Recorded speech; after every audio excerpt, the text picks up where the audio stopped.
hidup kami selalu terkendali di dalam Tuhan. Kami ingin lagi bersorak-sorai Tuhan, memuji, memuliakan, menyenangkan hatimu dengan puji-pujian kami di dalam nama Tuhan Yesus Kristus. Amin. Allah itu baik, amin. Kasih terus high five kiri kanan. Allah itu baik, itu baik bagiku. Yes, amin.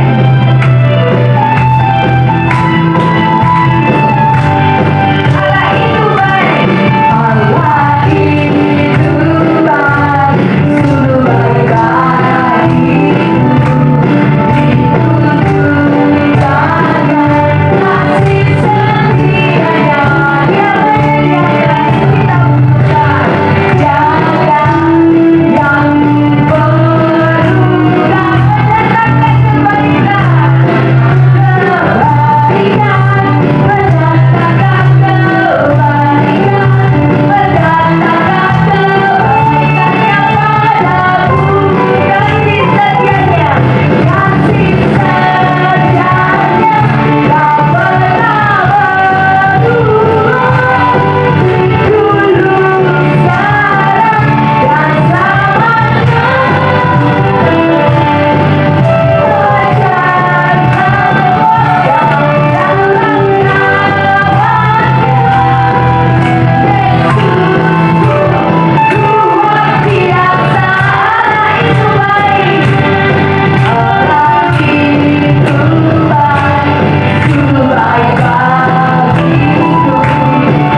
kembali. Kita akan membuka ruang kesaksian untuk Bapak Ibu Saudara terkasih.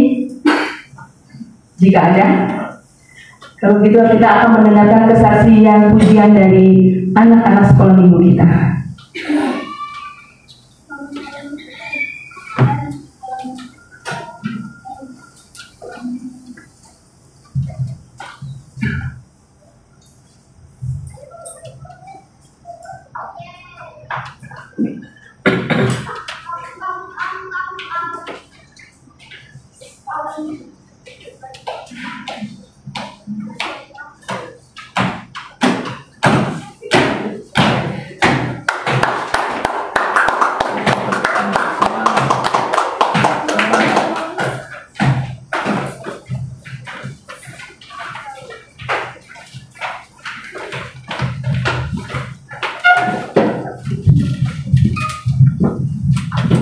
Shalom Bapak Ibu. Shalom. Baik, kami dari anak-anak sekolah minggu akan menyaksikan kebaikan Tuhan Yesus melalui lagu pujian. Lagu pujiannya, Ku Mau Cinta Yesus Selamanya.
Petugas Ibu Nia untuk bersiap-siap. Mari kita bersatu dalam doa.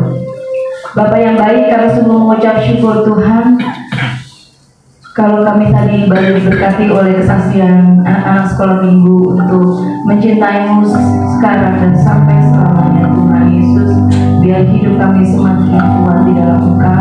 Kami sekarang juga ingin memberikan persembahan kami yang pertama. Tuhan berkati Tuhan tangan-tangan yang akan memberkati Tuhan pekerjaan Tuhan di gereja-Mu ini Tuhan Yesus, dan Engkau yang akan mengembalikannya berlipat kali ganda sesuai dengan kebutuhan mereka Tuhan Yesus. Terima kasih Bapa yang baik, berkati juga gereja kami Tuhan. Di dalam nama Tuhan Yesus kami siap untuk menanggung di dalam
kuasa Roh Kudus-Mu untuk mengerti kebenaran firman.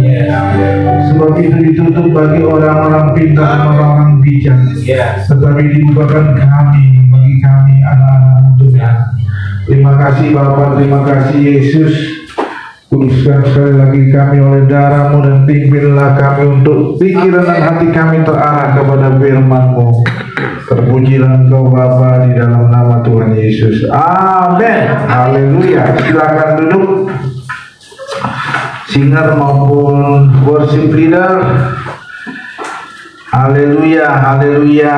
Saudara-saudara di dalam nama Yesus. Glory. Hari ini adalah hari di mana kita telah mengalami banyak kebaikan Tuhan sepanjang hari sampai di hari Minggu ini ya, sehingga kita patut bersyukur, bersuka cita. Segala sesuatu yang kita alami tidak ada yang kebetulan, sebab semuanya adalah dalam rancangan Tuhan, dan rancangannya adalah rancangan damai sejahtera dan bukan rancangan kecelakaan yang memberikan kepada kita hari depan yang penuh harapan. Mari kita baca firman Tuhan di dalam 1 Timotius 4 ayat 12. Kalau kita sudah berbicara 2 minggu lalu tentang bapak atau ayah, lalu tentang ibu ya, sekarang kita berbicara untuk orang kaum muda. Meskipun kita tidak muda lagi, tetapi kita harus menjadi pencetak orang muda yang dikehendaki Tuhan. Ya. Mari kita baca, kita bangkit berdiri dalam 1 Timotius 4 ayat 12, satu ayat saja.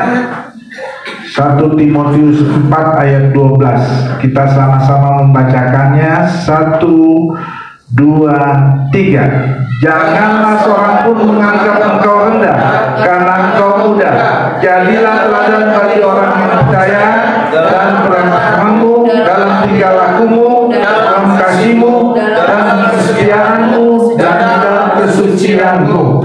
Haleluya. Silakan duduk saudara-saudara. Kita melihat firman Tuhan ini, kita berpikir bahwa seringkali memang orang-orang muda dianggap rendah ya, dianggap rendah karena apa? Itu anak bau kencur katanya. Bahkan dibilang itu anak kemarin sore.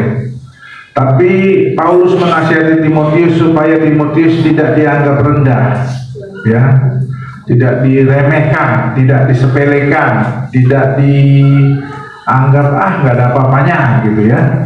Nah, di sini Paulus menasihatkan Timotius supaya menjadi teladan. Jadi bukan cuma omong doang ya, atau no action, talk only ya. Nah, tetapi di sini kita melihat bagaimana harus jadi teladan. Teladan itu pelaku ya. Banyak orang tidak bisa menjadi teladan, tapi menjadi penasihat unggul, menjadi pembicara unggul, ya, berkhotbah unggul. Tetapi sekali lagi kita melihat di sini supaya tidak dianggap remeh, kuncinya satu, jadi teladan. Teladan dalam apa, gitu kan? Kalau kita lihat di sini, teladan dalam bagi orang percaya dalam perkataan. Jadi kalau orang-orang muda itu jangan kata-kata yang sembrono, kata-kata kebun binatang, kata-kata kasar, ya. Dan di sini kita melihat seringkali kan orang-orang muda, kata-katanya luar biasa ya. Nah, di sini kita melihat bahwa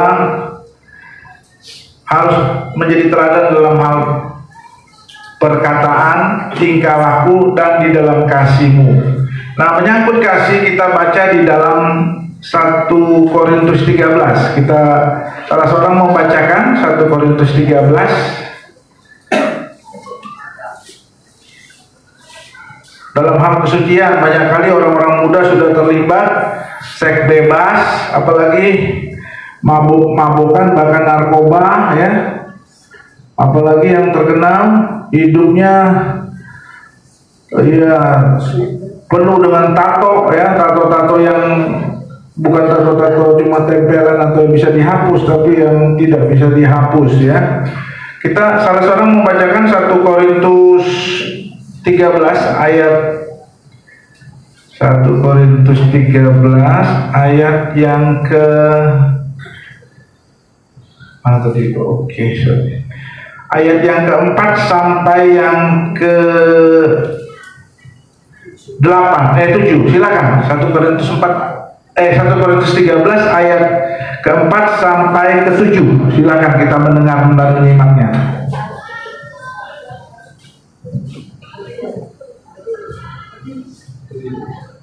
1 Korintus 13 ayat 4 sampai 7.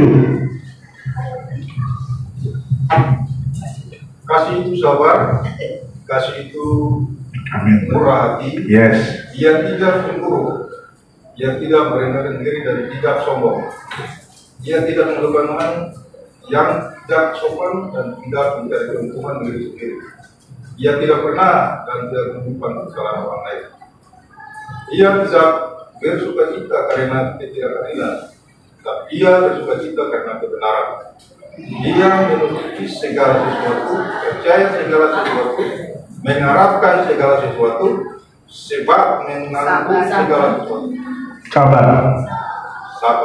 Sabar menanggung segala sesuatu. Amin. Jadi kita melihat beberapa penelitian, ternyata keberhasilan seseorang itu ternyata 80% itu bukan ditentukan oleh kecerdasan intelektual, ya. Tetapi 80% keberhasilan itu ditentukan oleh kecerdasan emosional, ya. Nah, jadi apa yang dimaksud kecerdasan emosional itu? Kecerdasan emosional adalah kemampuan untuk mengetahui perasaan pribadi atau orang lain, bahkan dia mampu untuk memotivasi dirinya untuk melakukan sesuatu atau mencapai sesuatu, bahkan dia bisa mengontrol emosinya dan juga bisa memahami emosional orang lain dan bahkan bisa mengontrolnya. Ini yang terpenting kita sebagai orang tua untuk bisa mendidik anak-anak kita, ya. Di dalam memotivasi diri sendiri untuk melakukan sesuatu, untuk mencapai sesuatu, itu di dalamnya ada kesabaran, ya. Ada kesabaran. Makanya di dalam Roma 12 ayat 12 dikatakan, sabarlah dalam kesesakan. Ya, sabar itu artinya mau menerima keberadaan yang tidak mengenakan, yang tidak adil bahkan, ya. Untuk bertahan sampai waktunya Tuhan memindahkan kita dari kesesakan itu, ya. Makanya di dalam Mazmur dikatakan, sekalipun aku berjalan dalam lembah kekelaman, aku tidak takut bahaya, karena kesesakan itu yang dibutuhkan kesabaran. Tuhan tidak akan biarkan kita tinggal. Makanya dikatakan di Mazmur, sekalipun aku berjalan, seandainya ini kolom kesesakan, jadi kita berjalan sampai pada waktunya kita meninggalkan lembah kekelaman itu. Jadi kita tidak dibilang sekalipun aku tinggal dalam lembah kekelaman atau tinggal tetap dalam lembah kekelaman. Tidak ada. Yang ada adalah berjalan. Karena Tuhan tahu batas kesanggupan kita. Karena Tuhan tahu tujuannya bukan untuk tujuan iblis. Iblis kan apa? Mencuri, membunuh, membinasakan. Kalau bisa semua di sini dia curi, dibunuhnya, dibinasakannya, masuk neraka. Tetapi Tuhan, aku datang supaya mereka mempunyai hidup dan mempunyai dalam segala kelimpahan, ya. Jadi jelas harus sabar, ya. Sebab kalau nggak sabar, kita akan apa? Akan gagal menerapkan rancangan Tuhan atas kita, ya. Sebab rancangan Tuhan atas kita bukan rancangan kegagalan, ya, atau bukan rancangan ketidakberhasilan, ya. Saya berkali-kali mengingatkan bahwa saya di dalam dunia pendidikan itu selalu mengalami apa yang disebut neraka pendidikan. Karena apa? Bukan sekedar tidak nyaman karena jam tidur saya ditiadakan, tetapi lebih kepada ketidakadilan di mana saya harus mengaku salah di saat saya tidak salah, dan di mana saya harus dibimbing, ya, dibimbing, tapi saya tidak dibimbing. Waktu contohnya begini, saya mengadakan proposal tesis dari bab 1 bab 3, saya sudah kerjakan, bukan karena saya malas, tetapi setiap saya menghadap dosennya, mohon koreksinya dok, proposal tesis saya bab 1 sampai bab 3. Ya besok katanya. Ya terima kasih dokter. Lalu saya mundur baru balik badan. Enggak langsung mundur, enggak langsung balik badan. Saya mengerti, belajar mengendalikan emosinya si penguji tadi, ya. Saya belajar menghargai dia di saat-saat dia membuat saya tidak nyaman, membuat saya tidak berhasil untuk mendapat koreksinya, ya. Sebagai pembimbing harusnya kan dia mengoreksi dong. Oh ini salah gitu. Tapi enggak, itu berlangsung 1,5 tahun. Abang saya bilang kenapa enggak kau tumpuk aja dia. Tumpuk itu kalau bahasa Medan tuh pukul. Kenapa kau tumpuk aja dia katanya. Janganlah bang, kalau aku tumbuk, aku nggak jadi spesialis bang, gue bilang ya. Jadi itulah makanya kita mengontrol emosi kita. Itulah kecerdasan emosional, mengontrol juga emosinya si pembimbing supaya jangan muncul ketika saya coba melawan. Ya kalau enggak ya udah habis, saya nggak jadi spesialis, saudara. Nah itu, jadi sebenarnya kekristenan itu mengajar tuh sabar, ya. Di Alkitab sabarnya gimana? Lah, Yakub ditipu oleh mertuanya Laban, dimintanya Ribka, dikasihnya Lea, baru dikasihnya lagi budaknya. Itu kerjanya luar biasa lama, saudara. Tapi kenapa Yakub atau Israel bertahan? Karena dia memiliki kecerdasan emosional. Kalau di dalam kita orang percaya itu ada roh, ya, ada roh yang memberikan kekuatan dan kesanggupan. Dan itu harus dilatih juga. Kadang-kadang itu nggak datang begitu aja, harus dilatih, harus sabar, ya. Ada beberapa orang, aduh nggak sabar aku, akhirnya dia mengundurkan diri. Nah itu orang-orang yang nggak sabar. Harusnya sudah mendapat gelar, tetapi akhirnya gagal. Harusnya karena emosinya tinggal, dia banting itu. Apalagi orang Sulawesi ya Pak ya, suka banting meja ya Pak, bah, gitu. Nah, ini nggak boleh. Nggak boleh nih kita kerjakan dalam pendidikan. Apalagi di dalam karir yang nantinya akan mencelakakan kita juga kalau kita bersikap demikian. Ya, sabar menanggung segala sesuatu. Dalam arti ketika kita sabar, kita juga menerapkan apa dalam kasih tadi? Menerapkan kasih itu percaya segala sesuatu. Percayanya apa? Masa-masa ini nggak seterusnya. Ada batasnya di mana kita tinggalkan lembaga kelaman. Dan juga apa? Mengharapkan segala sesuatu. Dan pengharapan kalau kita sabar, percaya, maka kita akan mendapatkannya. Percaya bahwa itu akan kita capai apa yang menjadi tujuan pendidikan, misalnya bagi saya. Jadi orang-orang muda yang masih ada di sini ya, orang muda itu maaf umur berapa sampai berapa di dalam rancangan undang-undang yang sekarang mau dibuat. Pemuda itu umur berapa sampai berapa? Ada yang tahu? Umur 18 tahun sampai 35 tahun. Di bawah 18 itu remaja, bukan pemuda ya. Jadi orang-orang muda harus bisa melihat suatu proses rancangan damai sejahteranya Tuhan itu bukanlah semuanya karpet merah, jalan mulus, tidak ya. Rancangan damai sejahtera itu Tuhan tidak janjikan tidak ada masalah, tidak ada kesulitan, tidak ada hal yang tidak mengenakan, tidak ada, semua ada, pasti dimungkinkan ya. Itulah yang Tuhan mau. Rancangan damai sejahtera itu bukan berarti kita nggak pernah kecelakaan, bukan, dalam arti, tetapi ada saatnya kita diizinkan untuk sesuatu yang tidak bisa kita terima sebenarnya.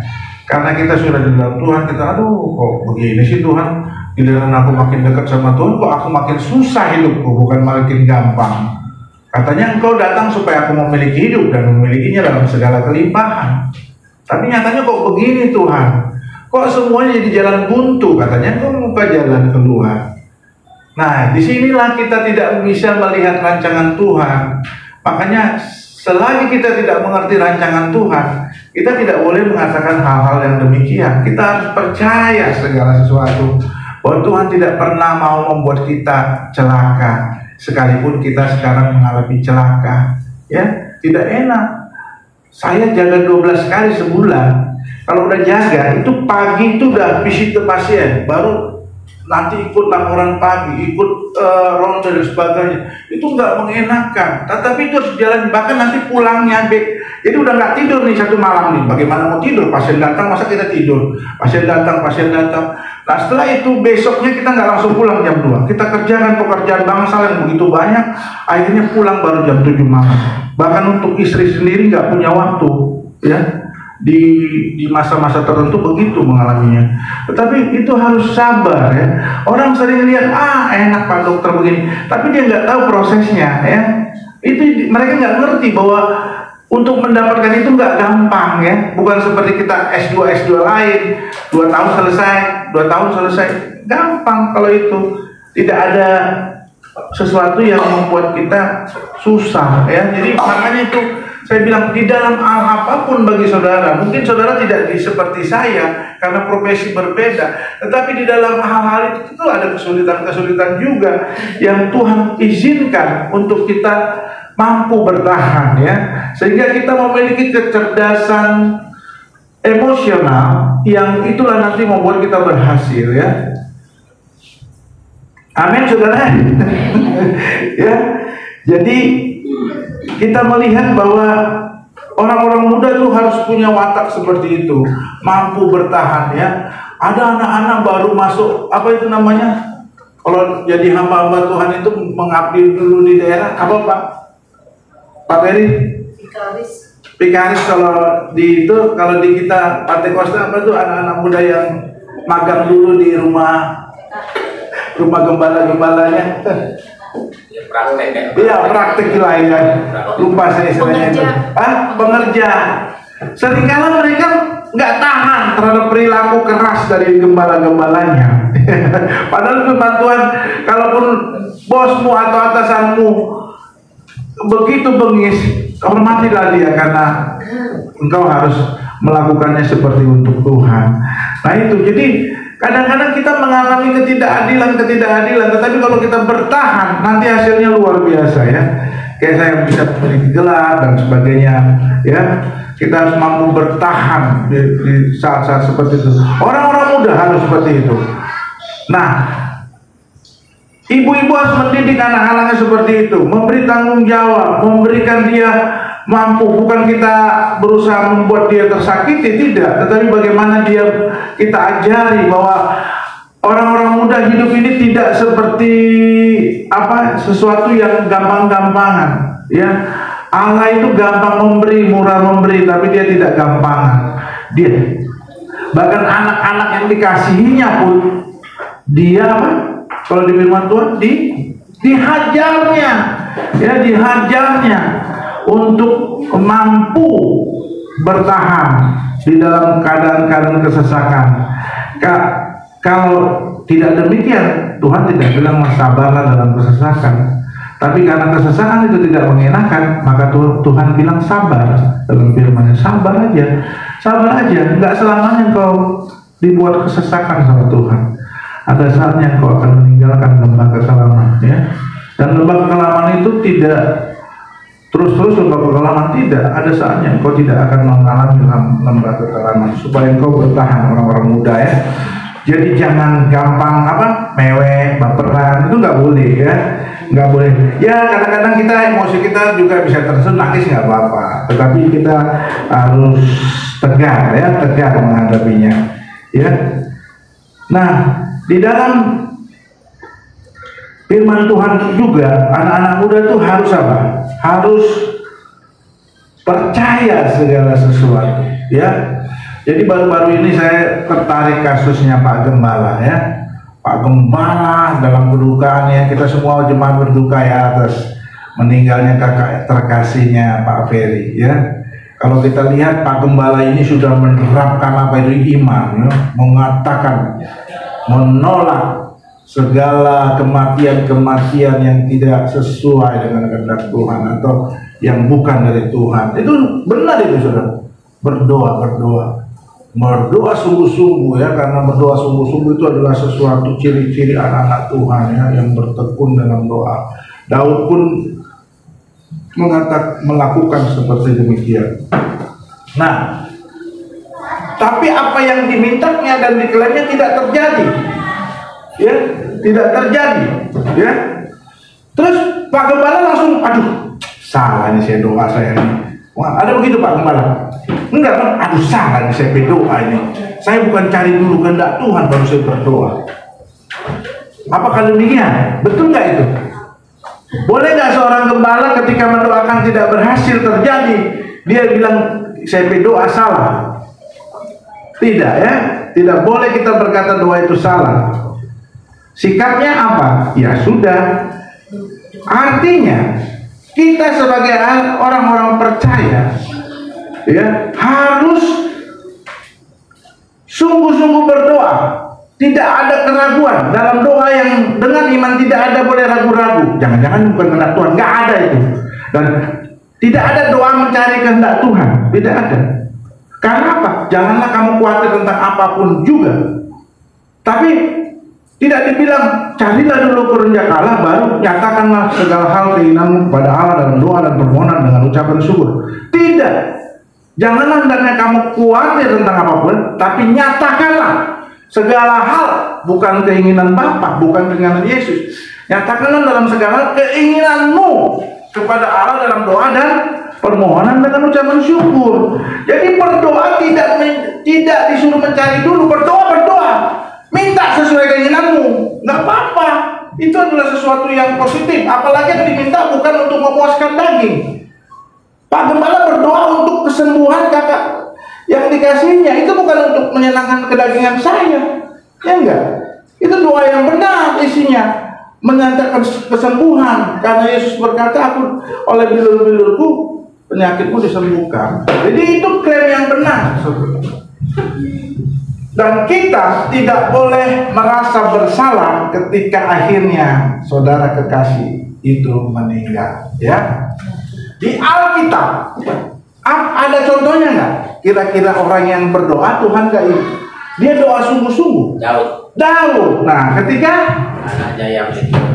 anaknya dari Batseba meninggal. Nah, dia setelah dia gagal, dia lihatnya orang udah bisik-bisik nih. Oh, berarti anakku udah meninggal. Dia pilihnya benar. Iya, ternyata meninggal. Ya, doa yang tidak dijawab di perjanjian lama adalah Daud. Tetapi setelah dia tidak berhasil, anaknya meninggal, ya dia sudah kembali normal lagi. Dia tidak perlu berdoa lagi, orang udah meninggal. Berarti ini adalah kehendak Tuhan. Yang penting masa-masa sebelum putusan Tuhan, sebelum kehendaknya berlaku, itu harus dimanfaatkan, sehingga nanti imanmu akan makin meningkat, ya, bukan makin turun. Dan tidak ada berdoa dengan iman menurut kemauan orang lain atau Tuhan, ya. Karena di Alkitab diajarkan minta hujan aja dikasih kalau kita doa sungguh-sungguh, minta kemarau dikasih kalau kita sungguh-sungguh. Ini penting, saudara. Kalau di perjanjian baru, siapa yang gagal dijawab doanya? Di perjanjian baru, bukan di orang muda, di perjanjian baru, bukan di perjanjian. Ayo di perjanjian lama. Iya lah. Ayo, anak gembala, sudah seberapa ayat-ayat firman yang kau hafal? Wah, guru-guru sekolah minggu di luar sudah seberapa banyak disuruh anak-anaknya hafal ayat firman? Kamu diajar guru sekolah minggu sudah berapa ayat hafalan? Banyak. Apa yang satu aja ayat? Coba sebutkan. Yohanes 3:16, ya. Silakan. Karena begitu besar kasih Allah akan dunia ini, Ya. sehingga Ia telah mengaruniakan anaknya yang tunggal, Ya. dan padanya tidak binasa, melainkan bahwa Yesus yang kekal. Amin, dasar tidak ada kesalahan. satu kata pun nggak ada, benar. ya bagus lagi itu dong. Jadi nggak malu-maluin Pak Gembala. Waduh. Jadi saya udah hafal Yohanes 3:16 ya, karena begitu besar kasih Allah akan dunia ini sehingga Ia telah mengaruniakan anaknya yang tunggal supaya setiap orang yang percaya kepadanya tidak binasa melainkan beroleh hidup yang kekal. Oh, dahsyat. Begitu ya, guru-guru sembahyang minggu harus latih itu anak-anak untuk hafal ayat firman ya, sehingga nanti dalam pelayanan itu udah ngalir aja, nggak perlu ini ya. Amin. Siapa di perjanjian lama, Ibu? Yesus sendiri. Iya. Yesus sendiri gagal meminta. Maksudnya apa yang diminta tidak di ACC sama Bapa di surga ya. Yesus sendiri ya. Apakah dengan demikian Yesus jadi merasa bersalah? Tidak. Jadi bukan kehendakmu yang jadi, Bapak. Bukan kehendakku yang jadi, tapi kehendakmu. Itu jangan dijadikan dasar doa. Setiap berdoa, Tuhan, saya minta makan Tuhan, tapi bukan kehendakku yang jadi kehendakmu. Itu nggak ada doa seperti itu, saudara. itu salah ya. Justru kalau kita lihat Yesus sendiri sebagai Tuhan dan sebagai manusia, Dia tahu nanti Dia akan salib, tapi Dia pergunakan kesempatan menjelang penyaliban untuk Dia minta, kalau bisa ini tidak terjadi Tuhan. Bayangkan, apalagi kita manusia, kita bisa meminta apa yang menurut keinginan kita, seperti tadi. Tapi nyatakanlah segala keinginanmu kepada Allah dalam doa dan permohonan dengan ucapan syukur, gitu loh. Jadi boleh kita minta ya, kita minta supaya kita benar-benar yakin, percaya, dan kalau udah gagal, jadilah kehendakmu Bapa. Itu maksudnya jadilah kehendakmu, bukan kehendakku. Karena secara tidak tertulis Tuhan bilang tidak ada jalan lain, cuma itu satu-satunya jalan menyelamatkan manusia. Ya kalau begitu bukan kehendakku Bapa, tapi kehendakmu. Itu di situ dasar firman Tuhannya. Jangan disalahkan menjadi dasar doa ya. Amin. Amin. Jadi kadang-kadang memang kan Tuhan bilang bahwa di dalam firman-Nya, jalanmu bukan jalan, rancanganku bukan rancanganmu. Setingginya langit dari bumi, demikianlah tingginya rancanganku dari rancanganmu, jalanmu dari jalanku. Jadi itu jelas bahwa firman itu mengatakan di atas semua keinginan kita tetap ada otoritas Tuhan untuk menyatakan kehendaknya yang berbeda dengan keinginan kita ya. Makanya di dalam Roma juga dibilang tak terselami segala jalan-jalanmu, tak terpikirkan aku untuk bisa memahami betapa hebatnya rancanganmu bagi hidupku, supaya kita sendiri tetap melatih iman, tetapi saatnya dinyatakan tidak sesuai dengan keinginan kita, kita tidak perlu malu, kita tidak perlu merasa bahwa apa yang kita lakukan salah, ya seperti Yesus.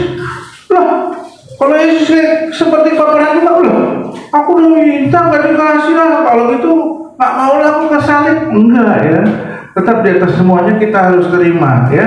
Seperti Tuhan merancang bangsa Israel, kamu harus masuk ke perbudakan, ya. Barang siapa tidak mau masuk dalam rencanaku untuk masuk kepada perbudakan, maka engkau akan menghadapi 3. 1, pedang mati dong. 2, penyakit mati. Yang ketiga apa?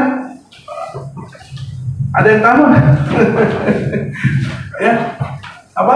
Penyakit sampah mati, pedang mati. Satu lagi, kalau nggak masuk ke Babel, you akan kena ini 3 hal. Kalau nggak kena pedang, dibunuh orang. Kena apa? Penyakit. Yang ketiga apa? Matinya. Ada yang tahu nggak? Makanya banyak baca firman karena kelaparan, kagak ada makan ya matilah. Lama-lama lemaknya dipecah, kurus, lama-lama ya mati. Tidak ada lagi tenaga, karbohidratnya nggak ada. Lemak dipecah untuk dijadikan karbohidrat sebagai tenaga, gitu. Lama-lama mati, ya mati, pasti mati, ya. Jadi itu Tuhan sudah bilang masuk dalam rancanganku, meskipun nggak mengenakan. Jadi Kalau Tuhan bilang masuk ke dalam rancangan lembaga kelaman, ya ikut aja masuk gitu loh, ya. Tetapi yang kita lihat, orang yang memiliki kecerdasan mental, dia tidak pernah menyalahkan itu. Lihat siapa? Yusuf marah nggak? Bukan nggak enak loh, anak bungsu masuk sumur, itu gelap, ya? Mungkin berbau dan sebagainya, mungkin ada air yang berbau dan sebagainya, tapi dia mengalami sesuatu yang tidak enak. Ini kalau dia mau dendam, dia akan balas nantinya, ya dia masuk di bawah orang saudagar, ya, ke Potifar. Itu sesuatu yang bagi dia asing, tidak ada sesuatu yang mengenakkan, karena perlu adaptasi, ya. Apa enak begitu? Nggak enak. Dia biasa dimanja bapak mamanya, tapi akhirnya dia ngalami sesuatu yang enak. Tapi dia dendam nggak sama saudaranya? Tidak dendam. Dia udah berbuat baik, jujur. Dan ingat, dia rajin kerja. Kalau dia nggak rajin kerja, kalau dia nggak bisa dipercaya, nggak mungkin dia jadi orang kepercayaan Potifar, ya. Itu anak-anak muda kalau malas-malasan udah deh. Kalau lagu bilang ke laut aja, nggak mau. Harus rajin, bisa dipercaya, ya. Jangan malas-malasan, itu nggak ada kamusnya, ya. Nah, dia masuk penjara. Apakah penjara itu enak? Siapa bilang penjara itu enak, ya? Apalagi penjara dulu, ya. Itu sedangkan penjara sekarang aja walaupun bersih apa segala, kadang-kadang juga nggak enak, ya. Banyak kekerasan, banyak hal-hal yang nggak enak terjadi karena dikungkung tubuh ini untuk kemana-mana. Itu juga nggak enak. Tapi apa dampaknya? Orang yang memiliki kecerdasan, dia paham betul semua ini bukan cuma nganape mau, tapi Tuhan mau. Jadi dia melihat ini, oh ini dalam rancangan Tuhan ini. Meskipun rancangan Tuhan rancangan damai sejahtera, tapi ini semua diizinkan oleh Tuhan, ya enggak? Di hatimu, di tanganmu, di tangannya Tuhan itu semua diizinkan. Jadi Yusuf mampu mengalami proses itu sebagai inilah rancangan Tuhan. Dan akhirnya setelah peristiwa ini terjadi, dia boleh menyimpulkan, oh Tuhan, ternyata aku ini diutus untuk menyelamatkan bangsa Israel dari kelaparan saat ini. Dia baru tahu, walaupun saudara-saudaranya mereka-rekakan yang jahat, tetapi Tuhan merekakan yang baik untuk menyelamatkan bangsa ini. Luar biasa enggak? Nah, kita pun dalam segala sesuatu nggak boleh dendam, nggak boleh dendam. Makanya saya diperlakukan tidak baik, tidak enak, tidak adil. Ketika saya bertemu guru-guru saya, dosen-dosen saya menghormati. Terima kasih dok. Saya oleh karena dokter, saya bisa dilatih untuk sabar, untuk menjadi kuat, menanggung segala, untuk maju terus pantang mundur. Lewat kekasaran mereka sudah mendidik saya untuk bisa menjadi orang yang kuat. Amin. Yes. Jadi kita jangan melihatnya seperti melihat katak dalam tempurung. Lihat, ternyata rahasia Tuhan luas. Ketika dia persulit saya, yang harusnya saya Agustus lulus jadi Desember, saya baru tahu seperti Yusuf bilang. Saya seperti Yusuf lah. Ternyata Tuhan, mereka berbuat jahat supaya saya dapat keluar. Kalau saya tadi Agustus lulus, saya cuma di Palu, bersaing itu dengan banyak SPOG lain. Tapi karena dia perlambat saya lulus, akhirnya saya bisa menjadi raja-raja minyak di kota Luwu. Amin. Soalnya nggak ada saingan, jadi nggak berebut piring. Orang bilang kalau di kedokteran tuh kita udah berebut piring nih, datang lagi datang lagi satu, udah berbagi jadinya. Pasien-pasien bukan jadi cuma saya monopoli, udah banyak orang. Paham maksud saya? Jadi ada saatnya kita baru tahu seperti Yusuf. Yusuf nggak tahu waktu prosesnya di sumur. Yusuf nggak tahu mungkin maksud Tuhan apa sih. Tapi dia percaya itu rancangan Tuhan. Ketika dia masuk penjara, Yusuf nggak tahu ketika dia jadi perdana menteri mengumpulkan. Tetapi setelah itu, oh ini kok maksud Tuhan. Tuhan bukakan. Itulah yang saya alami. kesaksiannya, sehingga saya boleh berkata kepada dosen-dosen saya, terima kasih dokter. Oleh karena itu saya jadi kuat karena dokter mendidik saya. Saya jadi betah melek, kuat melek karena dosen-dosen saya. Jadi saya nggak pernah dendam. Kita nggak boleh dendam. Wah, nanti kalau aku berhasil, rumahnya pun tak aku injak lagi. Jangan ya. Itu nggak boleh, saudara. Orang-orang muda nggak boleh seperti itu. Amin. Amin. Ya, saya kira sampai di situ aja. Ini belum juga ada perjamuan kudus. Mungkin udah jam berapa sekarang ya? Setengah 12. Oh iya. Kenapa anak saya udah telepon tadi? Saya kira udah jam 12. Amin, saudara. Kiranya ini membuat saudara makin tegar menghadapi kehidupan. Ya, kehidupan ini untuk terus bertahan. Ada saatnya engkau akan lepas dari semuanya itu, engkau akan menjadi pemenang. Asal kita tetap memiliki kasih sabar menanggung segala sesuatu, percaya segala sesuatu, ya, mengharapkan segala sesuatu. Terima kasih. Kita para singer kembali ke altar, ke podium, kita nyanyi haleluya. Allah kuasa melakukan segala perkara. Allah kuasa melakukan segala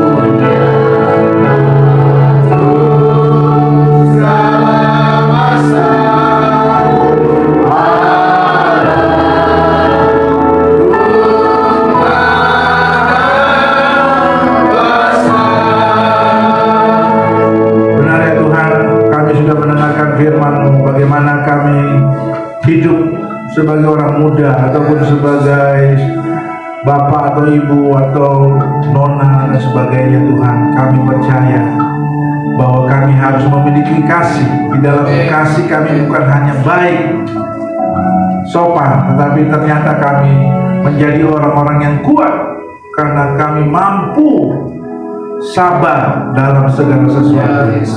Bahkan ketika kesesakan itu kami tetap mengharapkan segala sesuatu dan percaya segala sesuatu bahwa kami akan mendapat bagian kami, yaitu rancangan damai sejahtera, masa depan yang gilang gemilang. Sehingga dengan demikian kami mewujudkan maksud Tuhan dalam hidup kami, supaya kami dimuliakan oleh Tuhan ketika kami sudah melakukan demikian, seperti Kristus yang sudah menjadi teladan bagi kami. Dia sabar dalam segala sesuatu, menanggung dalam segala sesuatu, percaya segala sesuatu. Akhirnya dia dimuliakan bagi kami, Tuhan. Terima kasih Tuhan, terima kasih Yesus. Ampunilah segala keteledoran kami.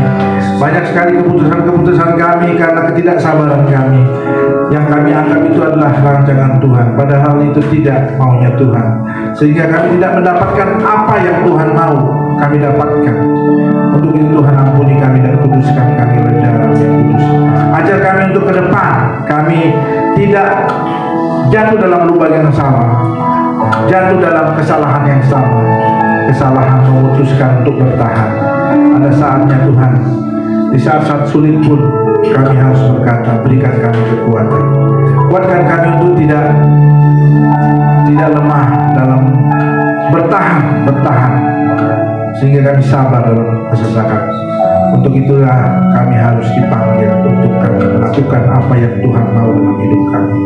Terima kasih Bapa, terima kasih Yesus. Acara selanjutnya kami serahkan ke dalam tangan-Mu, supaya terus Tuhan memberkati kami dalam acara-acara selanjutnya. Dalam nama Yesus, amin.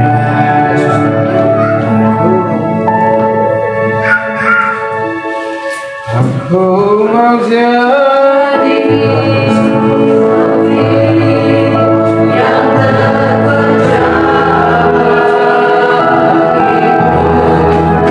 Aku mau jadi yang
mengangkat tinggi di atas kepala kita.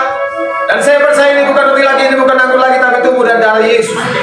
Dan kita akan menyatu dengan tubuh dan darah Yesus pada siang hari ini. Dengarkan firman Tuhan. Maka kata Yesus kepada mereka, aku berkata kepadamu, sesungguhnya jikalau kamu tidak makan daging anak manusia dan minum darahnya, kamu tidak mempunyai hidup dalam dirimu. Barang siapa makan dagingku dan minum darahku, ia mempunyai hidup yang kekal, dan aku akan membangkitkan dia pada akhir zaman. Sebab dagingku adalah benar-benar makanan, dan darahku adalah benar-benar minuman. Barang siapa makan dagingku dan minum darahku, ia tinggal di dalam aku dan aku di dalam dia, sama seperti Bapa yang hidup mengutus aku hidup oleh Bapa. Demikian juga barang siapa yang makan aku akan hidup oleh aku. Sebab apa telah kuteruskan kepadamu telah kuterima dari Tuhan, yaitu Tuhan Yesus pada malam waktu ia diserahkan mengambil roti. Sesudah itu mengucap syukur atasnya, ia memecah-mecahkannya dan berkata, inilah tubuhku yang diserahkan bagi kamu. Perbuatlah ini menjadi peringatan akan aku. Bukankah ini adalah tubuh Yesus? Amin. Mari kita makan bersama-sama dengan iman dan terjadi sesuai dengan imanmu dalam nama Tuhan Yesus Kristus. Kami sehat, kami kuat, kami diberkati, kami umur panjang terjadi bagi kehidupan kami semua di dalam nama Tuhan Yesus.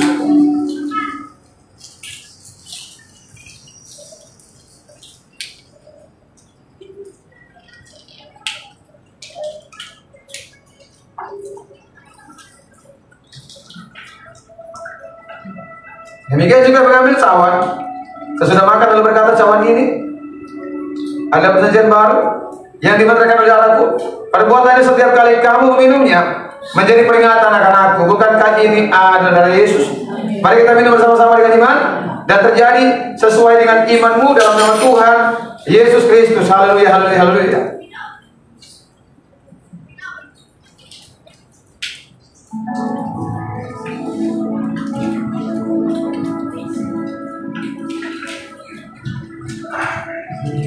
Mari kita mengucap syukur kepada Tuhan. Katakan penyembahanmu kepada Tuhan pada saat ini. Saya percaya Tuhan baik dalam kehidupan kita semua. Kita punya iman yang luar biasa di hadapan Tuhan. Kita pelihara imanmu yang dahsyat di hadapan Tuhan. Dan saya percaya bahwa rancangan Tuhan tidak pernah gagal dalam hidup. Rancangan Tuhan selalu nyata dan nyata dan nyata dan nyata dalam hidup. Saya berdoa sebagai gembala, saya berdoa supaya engkau sehat, engkau kuat, engkau diberkati, engkau umur panjang. Engkau sehat, engkau kuat, engkau diberkati, engkau umur panjang. Engkau sehat, engkau kuat, engkau diberkati, engkau umur panjang terjadi terpeterai dalam hidupmu. Ketika tubuh dan darah Yesus sudah masuk dalam tubuh dan darahmu, bukan engkau lagi yang hidup, tapi Kristus yang hidup, yang tinggal dalam hidupmu. Dan setiap helai nafasmu itu adalah tangan Tuhan yang memberikan engkau nafas kehidupan. Dan hidup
itu pasti yang terbaik dalam hidup kami.